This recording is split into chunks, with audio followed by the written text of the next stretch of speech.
Welcome to the Specialty Products Company installation video for part number 67690 Ford rear camber ball joint. Use this adjustable ball joint to get plus or minus 1 1/4 degree camber change from Ford's D3 platform all-wheel drive vehicles like the 500, Taurus, Sable, Freestyle, and Taurus X from 2005 to 2009.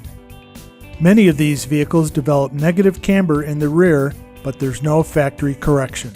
Always follow proper safety precautions associated with all the equipment used in this video. Read the installation instructions thoroughly. Determine the amount of camber change needed. Lift the rear of the vehicle by the outer end of the lower control arms and remove wheel and tire assembly. Remove speed sensor wire clip retainer from the rear trailing arm. Remove speed sensor from the knuckle.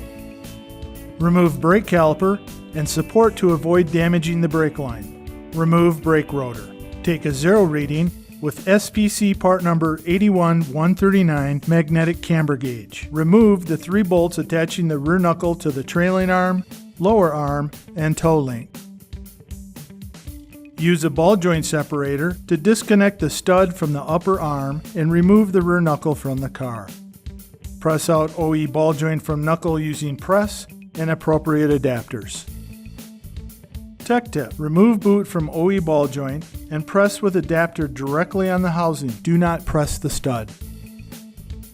Press SBC ball joint into knuckle using appropriate adapters. Press on outer ring of ball joint base only. Do not press on center area. Reinstall knuckle per manufacturer's procedure.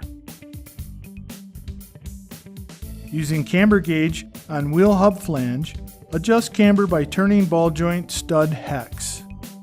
Once desired camber change is achieved, tighten ball joint nut to manufacturer specification while preventing stud from rotating. Be careful not to let the stud rotate when torquing the ball joint. If it slips, your camber adjustment will change. Reinstall wheel and tire assembly and lower vehicle. Torque all fasteners to manufacturer's specification. Make sure suspension is at ride height before tightening bushings. If bushings are torqued or tightened while suspension is drooped, it will preload bushings, which may affect ride height and lead to premature bushing failure. Verify camber change and adjust further if needed. If camber needs to be readjusted, break the taper loose before trying to rotate the stud with the 8mm hex. Complete the alignment and road test the vehicle.